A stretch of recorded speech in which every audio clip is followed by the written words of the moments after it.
जय हिंद। तो आइए आज हम लोग इस वीडियो में दो चर वाले रैखिक समीकरण को देखेंगे। यह दो चर वाले रैखिक समीकरण का पार्ट 2 है। इससे पहले हमने पार्ट 1 पढ़ाया और आपने जरूर अच्छा से उसे देखा होगा, तो उसमें आपको पता चल गया होगा उससे कि एग्जाम में उससे क्वेश्चन पूछे जाते हैं। थोड़ा सुपर फास्ट के रूप में लिया गया है ताकि इसमें वही क्वेश्चन को बताया जाए जो एग्जाम में आपको देखने को मिले। पहले क्या हो रहा था ना कि देख रहे थे कि 2 वीडियो 3 वीडियो बीच में खराब हो रहे थे, बार बार जो हम शूट कर रहे थे ना, तो उससे थोड़ा सा लाइट ज़्यादा बढ़ जाती थी जिसके कारण बोर्ड पर दिखाई नहीं पड़ता था। इसलिए हमने बनाया कि वीडियो शूट रात में होंगे। तो अभी हम रात में वीडियो शूट कर रहे हैं और अपलोड आपको कर देंगे रात में, बट आप तो देखेंगे ही सुबह में, तो आपको मॉर्निंग टाइम में आपको अवेलेबल हो जाएगा वीडियो, ठीक है। फिर आप रोजाना आप देख पाएंगे क्लियर, ताकि आपको बोर्ड तो कम से कम क्लियर दिखाई देनी चाहिए, है ना। इस प्रकार की समस्याओं को मैंने दूर करने का प्रयास किया। और किसी व्यक्ति ने क्या किया कि जो माइक था ना, उस माइक का स्विच बंद कर दिया था, ठीक है। और हम ऐसे ही माइक लगा करके बात कर रहे थे तो वो रिकॉर्ड नहीं हो पाया था, बेहतर ऑडियो क्वालिटी बेहतर नहीं आ पाई थी। कुछ बदमाश यहाँ जो 2-4 लड़का जो बैठा होता है ना, वो टिप टाप करते रहता है कुछ कुछ, क्लियर। तो चलिए हम लोग आगे बढ़ेंगे और सीखने का प्रयास कीजिएगा। और आज हम लोग, इससे पहले हम लोग सीख रखे हैं प्रतिस्थापन विधि, और मैंने लास्ट में 1-2 क्वेश्चन आपको बनाने के लिए भी दिया था, आप बनाए भी होंगे, है ना। तो आपसे बना भी होगा, आंसर भी बिल्कुल लिखा देते। आज हम लोग पढ़ेंगे लुप्तीकरण या विलोपन विधि। एग्जाम में आता है नहीं, लेकिन क्वेश्चन इससे बनते हैं, क्योंकि अब लैंग्वेज वाला जब सवाल आप बनाएंगे, मैं आपको लैंग्वेज वाला सवाल कराऊंगा, आप इंतजार कीजिए। इसके बाद वाले वीडियो में हम लोग ग्राफ करेंगे, ग्राफ के बाद फिर लैंग्वेज होगा, फिर लैंग्वेज के बाद मैं आपको बहुत सारे क्वेश्चन वैसे कराऊंगा जो एग्जाम में पूछा हुआ है, आपके किताब में नहीं है, वैसे सवालों को मैंने करने का प्रयास करूंगा ताकि आपका बेहतर एग्जाम हो, अच्छा से आप एग्जाम में लिख पाए, ठीक है। फिर आगे भी हम लोग बहुत सारे चैप्टर को करेंगे। ग्राफ 5 नंबर का आता है जो अगले वीडियो में चलेगा, जरूर देखिएगा, क्लियर। और वीडियो को थोड़ा शेयर भी कीजिए ताकि लोगों को और भी पढ़ने का मौका मिले जो लोग नहीं जानते हैं। आप बताइए क्लास कैसे करेगा, कोई लड़का को कम समय में ज़्यादा तैयारी नहीं कर पाएंगे, तो इसलिए वीडियो शेयर कर दीजिए। कम से कम वो विद्यार्थी भी इस वीडियो के माध्यम से कुछ सीखेगा, है ना। उसके एग्जाम में अगर 10-20 नंबर बढ़ ही जाते हैं तो और प्लस पॉइंट है ना। तो चलिए आइए देखते हैं, आज हम लोग पढ़ेंगे लुप्तीकरण या विलोपन विधि। तो समझते हैं लुप्तीकरण या विलोपन विधि क्या होता है। देखिए, आपको एग्जाम में लिखने के लिए नहीं आएगा कि लुप्तीकरण या विलोपन विधि, लुप्तीकरण या विलोपन विधि किसे कहते हैं, आपको ऐसा नहीं मिलेगा, ठीक है। तो इस बात को ध्यान रखेंगे और बहुत अच्छे तरीके से सीखेंगे। तो आपसे क्वेश्चन को कैसे सोल्व किया जाए, देखिएगा इस विधि में क्या होता है, मैं बोल रहा हूं, ध्यान देना। इस विधि में समीकरण 1 तथा समीकरण 2 के गुणांक को बराबर करते हैं, यानी x का गुणांक या y का गुणांक को बराबर करते हैं, और इसे जोड़ने या घटाने पर यह लुप्त हो जाता है। इस प्रकार के हल को लुप्तीकरण या विलोपन विधि से हल कहते हैं। आपको यह सबसे कोई मतलब नहीं है। आइए मैं एक एग्जांपल लेता हूं, सीधे काम करेंगे, बात खत्म। एक एग्जांपल है हमारा 2x + 3y बराबर 8 और 3x + 5y बराबर 10। कुछ ले लिया, जानबूझ करके ऐठे सवाल को लीजिए, कोई दिक्कत नहीं, आप समझने का प्रयास करें। तो मैंने क्या कहा कि एक मेरे पास सवाल आया है 2x + 3y बराबर 8 और 3x + 5y बराबर 10। इसको लुप्तीकरण से हल करना है, क्लियर। आप समझेंगे ध्यान से कि लुप्तीकरण से कैसे हल किया जा सकता है। तो लिखिएगा हल 2x + 3y बराबर 8, 3x + 5y बराबर 10। जो लिखा हुआ है उसका इस्तेमाल कर रहे हैं हम लोग, है ना। तो ध्यान दीजिएगा, एक को माना इक्वेशन फर्स्ट और एक को माना इक्वेशन सेकेंड। अब आप अपनी जरूरत के हिसाब से बोलिए कि क्या किसके गुणांक को बराबर किया जाए, पहले खुद देखिए। तो बोलेंगे कि x का गुणांक को बराबर करिए या y का गुणांक का बराबर कीजिए, कोई फर्क नहीं पड़ता है, ठीक ना छोटे। तो आप पहले कर लीजिए या तो x के गुणांक को बराबर या तो y का, कोई दिक्कत नहीं है। अगर हम x का गुणांक बराबर करेंगे तो हमें क्या करना होगा कि नीचे यहां वाला 3 को गुना ऊपर से करना होगा और ऊपर वाले 2 को नीचे से गुना करना होगा, ठीक है। जो छोटा अंक होगा उसी को बराबर कीजिएगा, ठीक है। करिए, 3 × 2 तो 6x हो जाएगा, और 3 × 3 तो 9y हो जाएगा, और 8 दिया 24 हो जाएगा। इसी में कुछ लोग लिखते हैं क्या चीज कि समीकरण 1 में हमने 3 से गुना किया तथा समीकरण 2 में हमने 2 से गुना कर घटाने का काम किया कि जोड़ने का, यही समझ में नहीं आता है। गुना कर, देखिए ध्यान से, 1 में 2 तथा 2 में 2 से, 1 में 3 तथा 2 में 2 से गुना कर घटाने पर। अब बताइए घटाने पर कब होता है, समझाता हूं। जिसको बराबर कीजिएगा, अगर दोनों का चिन्ह सेम तो हर बार लिखेंगे घटाने पर, और अगर दोनों का चिन्ह विपरीत हो जाए तो लिखेंगे जोड़ने पर। ओके, जिसको बराबर करेंगे उस पर ध्यान देना है। तो हम जिसको बराबर करें, दोनों का चिन्ह तो सेम है, इसलिए हम हमेशा घटाने पर लिखेंगे। अगर दोनों के दोनों माइनस रहेगा तो भी हम घटाने पर लिखेंगे। तो चलिए 2 से करिएगा 2 6x और प्लस में आ जाएगा 5 दूना 10y बराबर 10 दूना 20। क्लियर। तो माइनस प्लस माइनस कट जाएगा, ये कैंसिल हो जाएंगे यहाँ पे। तो यहाँ पर देखिएगा ध्यान से, घट करके माइनस में y आएगा। क्लियर। यहां पर देखिएगा तो घट करके आपका क्या आ रहा है, तो यहां पर घट करके आपका आएगा 4। तो यानी y का वैल्यू हो जाएगा माइनस में हमारा 4 हो जाएगा। तो हमारा y का मान हो जाएगा -4। क्लियर। अब इसी y का मान को ना हम लोग समीकरण 1 में देते हैं। y का मान समीकरण 1 में देने पर चलिए, थोड़ा पेन ही खराब हो गया, जो दिख अच्छा से उगता नहीं है ना। खैर कोई बात नहीं, कल बदल देंगे, आज फिर पढ़ लीजिए। देने पर 2x + 3y बराबर 8। तो यहां पर ध्यान देना, 2 गुना x रहेगा यहां पर और प्लस 3, तो 3 y की वैल्यू देंगे -4 और बराबर 8। अब इसे आप हल कीजिए, तो 2x तो 2x और प्लस माइनस माइनस 12 बराबर 8। तो 2x बराबर 8, इधर देखिएगा ध्यान से, तो माइनस में तो यहाँ प्लस में हो जाएगा आपका। तो 2x बराबर आपका हो जाएगा 20, काट देंगे तो 10 आएगा। तो x की वैल्यू आपकी 10 हो जाएगी। तो ये आपका x का मान है, ये आपका किसका मान है, x का मान है। और ऐसे प्रश्नों को हल करते हैं हम लोग लुप्तीकरण या विलोपन विधि से। तो उम्मीद करता हूं कि बटा वाला अगर क्वेश्चन आ जाए तो बट्टे वाले भी सवाल ऐसे ही बनेंगे। आइए चेक करके देखता हूं मेरा बना हुआ सही है या गलत। चलिए x का मान 10 डालिएगा, 10 दूनी 20 आ जाएगा यहाँ पर, और प्लस यहाँ पर 4 डालिएगा तो 4 तिया 12 आ जाएगा। तो माइनस में 12 हो जाएंगे, घटने के बाद 8 आ रहा है। इसका मतलब मेरा बना हुआ बिल्कुल सही है ना। चलिए, तो उम्मीद करता हूं कि आप इस प्रकार के प्रश्न को बना लेंगे। आइए देखते हैं बटे वाले सवाल को कैसे बनाते हैं, क्योंकि हम जानते हैं कि ऐसे सवाल को आप आराम से बना पाइएगा। तो ध्यान दीजिएगा और सीखने का प्रयास करना, ठीक है। वीडियो के अंत तक बने रहिए, सीखने का प्रयास कीजिए, मजा आएगा आपको, क्योंकि आपको ये सब नॉलेज होना बहुत जरूरी है आपके लिए। चलिए अगले सवाल को देखते हैं। अगर आप पढ़े हुए हैं तो प्लीज आप प्रैक्टिस तो कर लीजिए। अगर आपको लगता है कि नहीं ये चीजें पढ़े हुए हैं तो आप प्रैक्टिस कर लीजिए। ओके, चलिए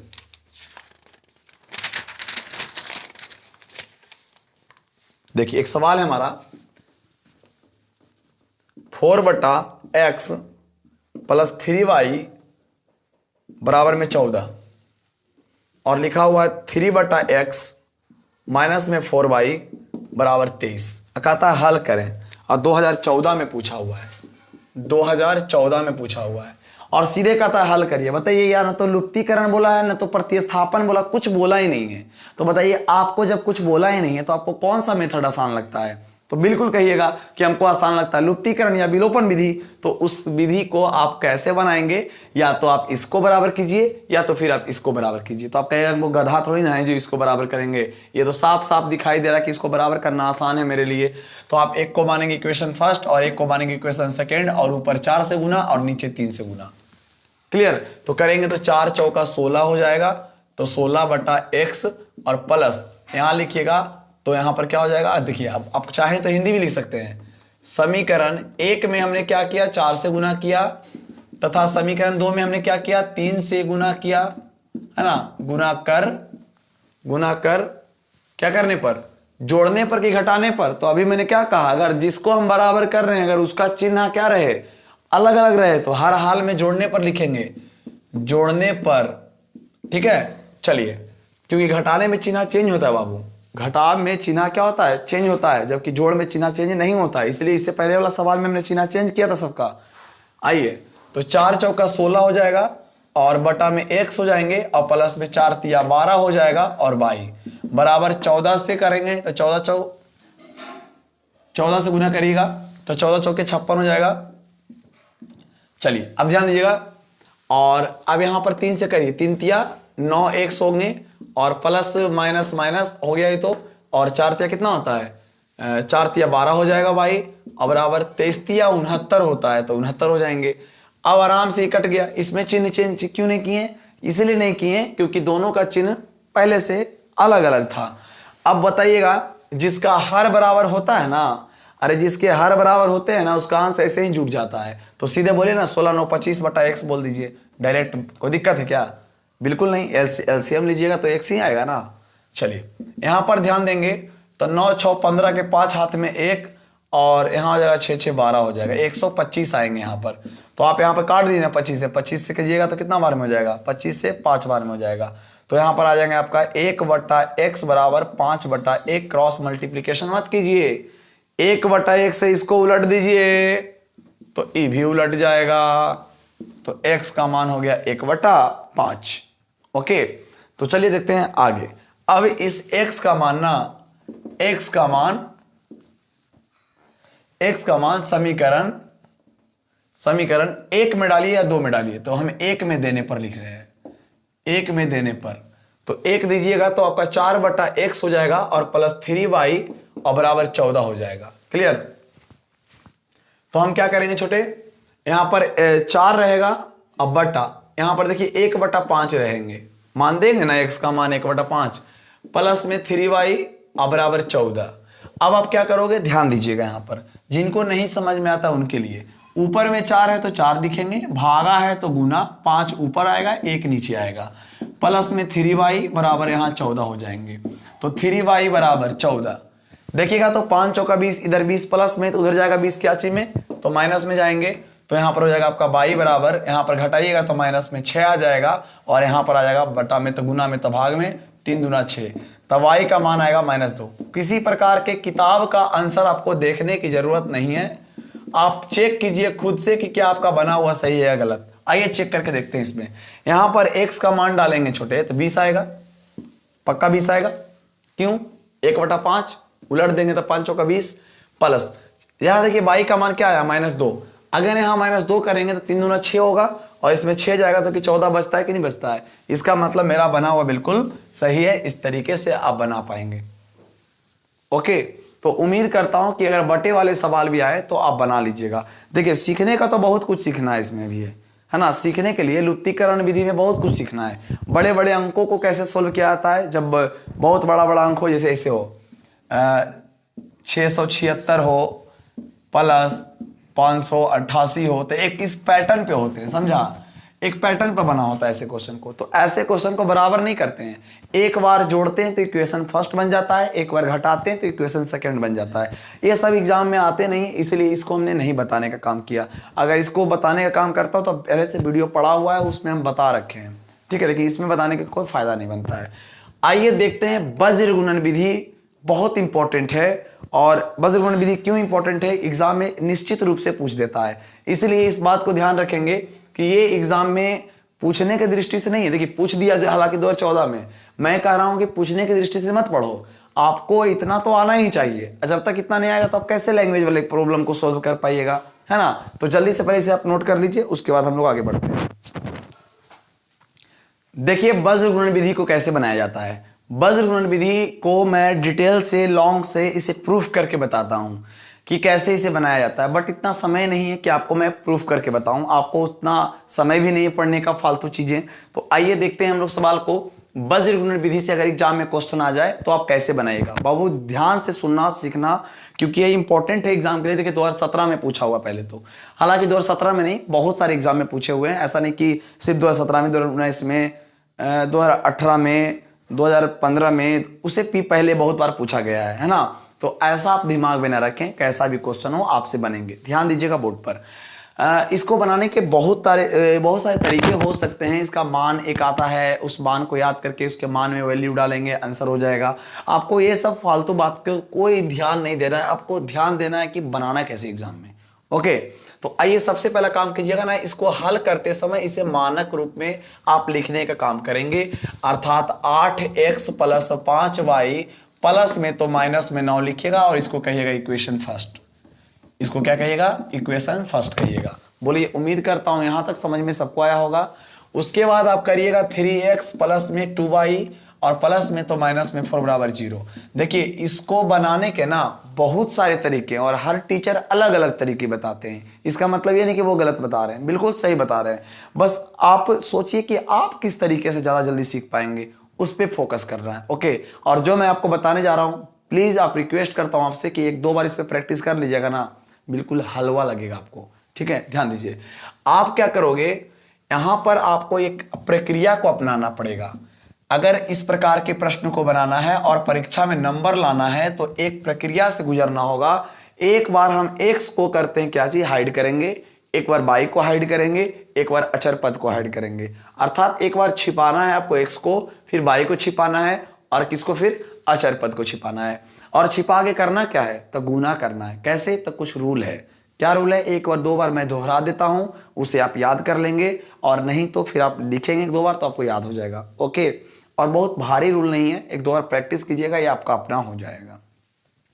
तो मैं एक्स को झापूंगा ना, ऐसा जिसको झापेंगे उसी को लिखेंगे। ठीक है, एक्स को झापा, एक्स लिखा।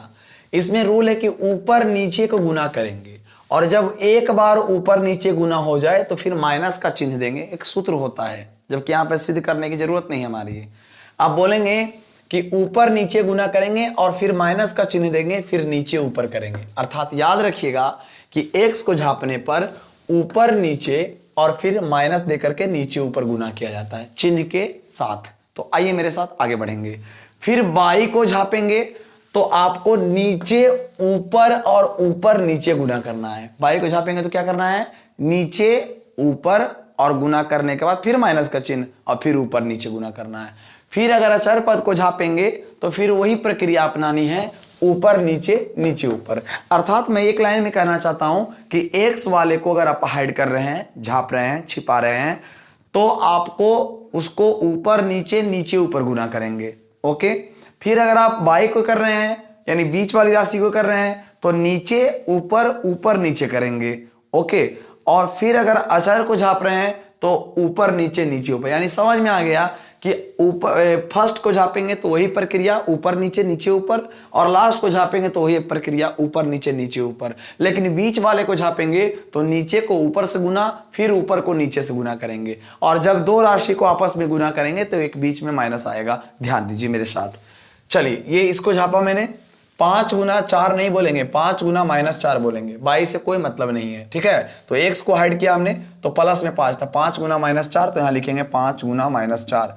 और जैसे ही एक बार गुना हो जाए बाबू, लगाएंगे माइनस का चिन्ह। ओके, अब चले नीचे से कीजिए, तो 2 गुना -9, तो यहां लिखिएगा 2 गुना -9। उम्मीद करते हैं यहां तक सभी बच्चों को समझ में आ रहा होगा। चलिए, उसके बाद मैं बाई को हाइड करूंगा बउआ। बाई को हाइड करेंगे तो करेंगे नीचे गुने ऊपर करेंगे, तो नीचे गुना ऊपर करिए ना, तो नीचे में 3 है तो लिखिएगा 3, और ऊपर में है माइनस में 9 तो माइनस में 9। और जैसे ही ऊपर नीचे एक बार गुना हो जाए तो लगाएंगे माइनस का चिन्ह। क्लियर? अब देखिए, तो फिर करेंगे ऊपर गुने नीचे करेंगे तो 8 गुना -4, तो यहां हो जाएगा 8 गुना -4। ठीक है, उसके बाद आप अचर पद को करेंगे तो फिर वही बात, ऊपर नीचे और फिर नीचे ऊपर। तो ऊपर नीचे करिए, क्यों इसको देखना, मैंने इसको हाइड करने का मतलब इसको हटा देंगे तो फिर दिखाई देगा, बिल्कुल नहीं दिखाई देना चाहिए। तो बोलिए, मैंने अभी रख के हाथ रख के करता हूं। ठीक है, बोलिए 8 गुना करेंगे 2, तो यहां हो जाएगा 8 गुना 2, ऊपर नीचे किए। जैसे ही एक बार करेंगे तो माइनस हो जाएगा, फिर नीचे ऊपर करेंगे 3 गुना 5, तो यहां हो जाएगा 3 गुना 5। उम्मीद करते हैं आप इतना करना सीखेंगे होंगे अच्छे तरीके से। आइए एक बार और मैं एक बार करके दिखाता हूं फिर से, ताकि सभी विद्यार्थी हमसे अच्छे से सीख पाएं। ओके, चलिए, मैंने कहा बाबू एक्स वाले को मैं हाइड किया तो ऊपर नीचे यानी 5 गुना -4 माइनस, फिर करेंगे 2 गुना -9, तो हो जाएगा 2 गुना -9, क्योंकि हम बताए ऊपर नीचे गुना करने के बाद एक माइनस लगाएंगे, फिर नीचे ऊपर गुना कर देंगे। ओके, चलिए, उसके बाद अब बाई वाले को हाइड किया हमने तो बाई वाले लिखेंगे यहां पर, और वाई वाले को हाइड किया तो फिर नीचे ऊपर न करते हैं, तो 3 गुना -9, तो लिखेंगे 3 गुना -9, फिर माइनस, फिर कहेंगे 8 गुना -4, तो लिखेंगे 8 गुना -4। फिर आप करिएगा यहां पर अचर पद, तो अचर पद आपका 1 है, तो अचर पद को यहां पे कीजिएगा तो क्या करेंगे, तो ऊपर नीचे करेंगे, तो 8 गुना 2, तो 8 गुना 2 माइनस, फिर 3 गुना 5 तो 3 गुना 5। आपको इतना मेहनत इसलिए मैंने किया पहला लाइन पे कि आपको कैसा भी क्वेश्चन आ जाए आप इस तरीके से बनाएंगे, आपको बहुत अच्छा से बन जाएगा। अब चलिए अपना कैलकुलेशन और अपना क्षमता दिखाइए, देखते हैं कितना फास्ट कर पाते हैं। 5 चौका 20, माइनस में 20, माइनस गुने माइनस तो प्लस, यहाँ हो जाएगा 9 दूनी 18। तो उम्मीद करते हैं कि आपको समझ में आया। फिर उसके बाद करेंगे y वटा माइनस में 9 तिया 27 तो माइनस में 27, माइनस गुने माइनस तो प्लस, 8 चौका 32 तो 32 लिख देंगे, बराबर 1 बटा 8 दूना 16 तो 16 और माइनस 5 तिया 15 तो 15 लिख देंगे। जितना सॉल्यूशन करिए उतना मजा आएगा। x बटा यहाँ करेंगे -2 और यहाँ करेंगे y बटा माइनस सॉरी प्लस में 5 आ जाएगा और बराबर 1 बटा 1 हो जाएंगे। उसके बाद आप क्या कीजिएगा, तो उसके बाद आप कीजिएगा बराबर, यानी x बटा -2 को ना अचर पद के साथ बराबर कीजिएगा, एक बार y को अचर पद के बराबर कीजिएगा। तो x बटा -2 बराबर 1 बटा 1 और फिर एक बार कीजिएगा y के साथ अचर पद को बराबर कीजिएगा। अब यहां से क्रॉस मल्टीप्लीकेशन कीजिए, तो x गुना 1 करेंगे तो x आएगा और x का मान -2 हो जाएगा और फिर यहां से क्रॉस कीजिएगा तो y का मान माइनस में 5 हो जाए, सॉरी सिर्फ 5 हो जाएगा, तो y का मान 5, अतः x का मान हमारा आ गया -2, y का मान आ गया 5। अब मेरा बना हुआ सही है या गलत कैसे चेक करें, तो बिल्कुल चेक करने का तरीका बहुत अच्छा है और आसान भी है। तो आइए चेक करने के लिए बताता हूं। x का मान यहां डालिए या यहां डालिए ना भाई, कोई दिक्कत नहीं है। तो x का मान डालिए तो 8 दूनी 16 तब माइनस में 16 आएंगे, ओके। y का मान 5 आया है तो 5 गुना 5 करेंगे तो 25 आएगा, प्लस में 25 आएगा और घटने के बाद 9 आया कि नहीं आया, आ गया। इसका मतलब मेरा बना हुआ सही है। आप नीचे वाले में भी चेक करके देखिएगा तो आपका वही आएगा। चेक कर देता हूं, माइनस में 2 गुना 3 तो माइनस में 6 आएगा और फिर 5 दूना 10 आएगा तो प्लस में 10 आएगा, घटाएंगे तो 4 आएगा। बिल्कुल यहाँ पे 4 आया हुआ है, यानी मेरा बना हुआ बिल्कुल सही और करेक्ट है। उम्मीद करते हैं कि ऐसे सवाल को आप ऐसे ही ध्वस्त कर दीजिएगा, चुटकियों में बना दीजिएगा। बस याद रखना कि x वाले को झापेंगे तो ऊपर नीचे गुना करेंगे और फिर माइनस का लिखेंगे चिन्ह, फिर नीचे ऊपर करेंगे। फिर y को झापेंगे तो नीचे ऊपर ऊपर नीचे, फिर अचर पद को करेंगे तो फिर वही काम करना है, ऊपर नीचे नीचे ऊपर। क्लियर? आई होप आप हमारे वीडियो से बहुत कुछ सीखे होंगे। हम आपके लिए मेहनत करते हैं तो क्या आप अपने लिए मेहनत नहीं कर सकते हैं? बिल्कुल कर सकते हैं। आप लगे रहिए, अपनी तैयारी को जोरदार मुकाम दीजिए और अपने पिलर को मजबूत कीजिए ताकि आपके आने वाले एग्जाम जो 17 तारीख को है उसमें आप बेहतर परफॉर्मेंस कर सकें, माता पिता का नाम रोशन कर सकें। बहुत आशाएं लगाई हुई हैं ताकि आपका रिजल्ट बेहतर हो और आप ही हैं जो बेहतर को बेहतर कर सकते हैं। तो इसलिए अगर आप बेहतर हैं तो आप और बेहतर करने के चक्कर में रहिए और ज़्यादा से ज़्यादा मेहनत करिए, है ना। फिर आपको जब 24 तारीख के बाद एग्ज़ाम ख़त्म हो जाएगा तो फिर आप जितना करना होगा करिए। नहीं पढ़ना मत पढ़िए, 2-4 दिन पढ़ने वाला लड़का स्टडी रेगुलर रखता है और जो नहीं पढ़ने वाले विद्यार्थी होती हैं वो ना शुरू में पढ़ता है और ना ही लास्ट में पढ़ता है, ठीक है। तो जो भी विद्यार्थी अगर सोच रहा होगा कि अच्छा अंतिम में पढ़ लेंगे, तो अंतिम में कुछ नहीं होने वाला है ना। अंतिम हो चुका है और अंत आने वाला ही है। इसलिए अपनी तैयारी को एक नया मुकाम दीजिए, थोड़ी बेहतर परफॉर्मेंस कीजिए, अच्छा से पढ़िए, मन से पढ़िए और इस पर जितने भी सवाल होंगे आप बनाने का प्रयास कीजिए। आज के बाद कभी भी, अगर आज के बाद कभी भी आपसे वज्र गुणन विधि का क्वेश्चन छूट जाए तो आप हमको कहिएगा, ठीक है। मैं 1-2 सवाल आपको दे देता हूं ताकि आप अच्छे से घर पे बनाने का काम करेंगे। क्लियर? तो चलिए देखते हैं। चलो एक सवाल मैं दे देता हूं, ठीक है। अब बनाइएगा और वज्र गुणन विधि से बनाना है आपको। 3x - 5y बराबर 20 और x + 2y बराबर 3। 2016 में आया हुआ है, 2016 में आया हुआ है ना। आया हुआ है प्रतिस्थापन विधि से, है ना, लेकिन मैं जानबूझ करके इसको ब्रज गुणन विधि से दे दिया हूं। आप एक काम करना, ध्यान दीजिएगा, आप एक काम करना, इसका आंसर जो आएगा ना, इसका आंसर आएगा x का मान 5 आएगा और y का मान -1 आएगा। देखिए ध्यान से, एक काम करिए आप क्या करना कि आपको मैं 3 विधि बताया हूं, लुप्तीकरण, प्रतिस्थापन और क्या बताया, वज्र गुणन विधि। तो आप क्या करो ना, आज का होमवर्क है, बिल्कुल आप वीडियो देख रहे हो तो आदम अभी बनाइए। क्या करना है आपको कि इन तीनों इस प्रश्न को तीनों विधि से सोल्व कर दीजिए और जब तीनों विधि से सोल्व कर दीजिएगा ना, अरे मजा आ जाएगा और आंसर तो एक ही आने हैं। चाहे कितने भी विधि से बनाइए, आंसर क्या आएगा, एक ही आएगा। ओके, तो उम्मीद करता हूं कि आप हमारे वीडियो से सीखे होंगे। एक क्वेश्चन और जो मैं आपको अनेक हल, एक हल वाले इसमें एक सवाल मैंने छोड़ दिया था, जरा उसे मैं करवा देता हूँ। इस पर ज़्यादा टाइम वेस्ट करने से कोई फ़ायदा नहीं, आपको प्रैक्टिस करना है। आपको हिंट चाहिए था, आपको हिंट मिल चुकी है बहुत बेहतर तरीके से। आप इस पे घर पे प्रैक्टिस कीजिए। आपका नहीं क्वेश्चन बने तो आप मैसेज कीजिए, कमेंट में कीजिए कि हमने वज्र गुणन को नहीं सीखा, तो अगला वीडियो फिर आपके लिए बना देंगे। ठीक है, तो इसके लिए निश्चिंत रहिए, लेकिन कमेंट कीजिए वीडियो आपको कैसा लगा और आपको हमसे पढ़ने में कैसा लगता है। ठीक है, ताकि हमें एनर्जी मिले और लगे कि नहीं, बच्चों के लिए मैं भी कुछ कर रहा हूँ, और आपकी परफॉर्मेंस बेहतर होगी ना तो मैं खुद अपने आप बेहतर हो जाऊंगा। क्लियर? तो आइए देखते हैं। रात में क्लास चल रहा है, रात्रि में सब लोग आराम करते हैं, हम तो कुछ आपके लिए मेहनत कर रहे हैं, तो मेहनत का फल तो मिलना चाहिए। चलिए, मेहनत का फल मेरे लिए वही है, आपका रिजल्ट बेहतर होगा, मेरा फल वही है। चलिए, मेरे लिए क्वेश्चन आया है, बहुत ज़बरदस्त क्वेश्चन है, और देखिए आप बना पाते हैं कि नहीं। मैं पहले इसको बनाऊंगा। ये क्वेश्चन मेरे लिए ही है। पी के किस मान के लिए, पी के किस मान के लिए,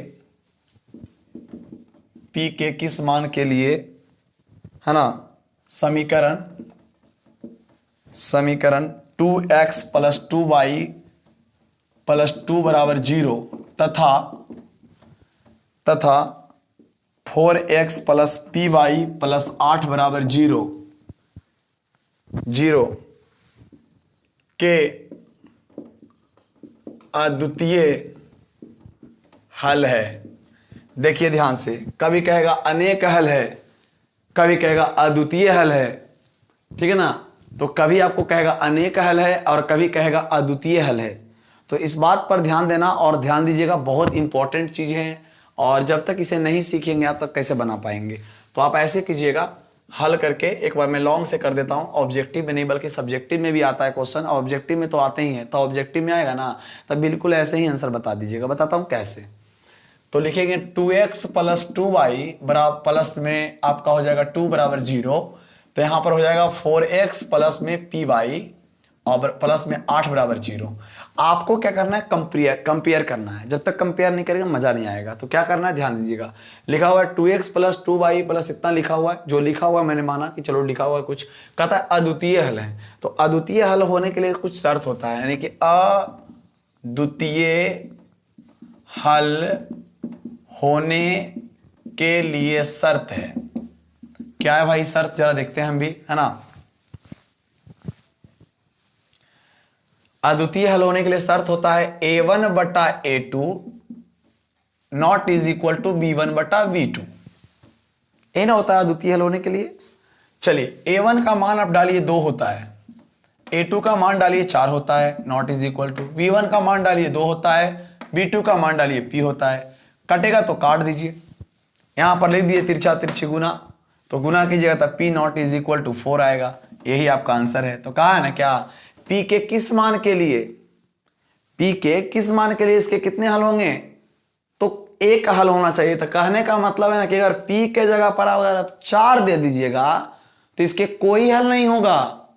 तो कहता है कि p के जगह पर खाली 4 नहीं दीजिए आप, ठीक है, तो इसके केवल एक हल हो सकते हैं। तो यहां पर 4 दे दीजिएगा तो 1/2 1/2, पहला दूसरा बराबर होता है तो कोई हल नहीं ना होता है। तो बिल्कुल ये आपका करेक्ट आंसर है, और ऐसे क्वेश्चन पूछे गए हैं एग्जाम में, तो बिल्कुल आप बना दीजिएगा। ओके, देखिए एक सवाल और लेता हूं मैं, और आप बनाने का प्रयास करेंगे। इसे जरूर नोट कर लीजिए बढ़िया से। देखिए p के किस मान के लिए समीकरण 4x, सुनिए रुक जाइए, किताब से ले लेता हूं कौन साल पूछा हुआ है ना, ताकि आपको लगे कि हाँ हम बेहतर हैं।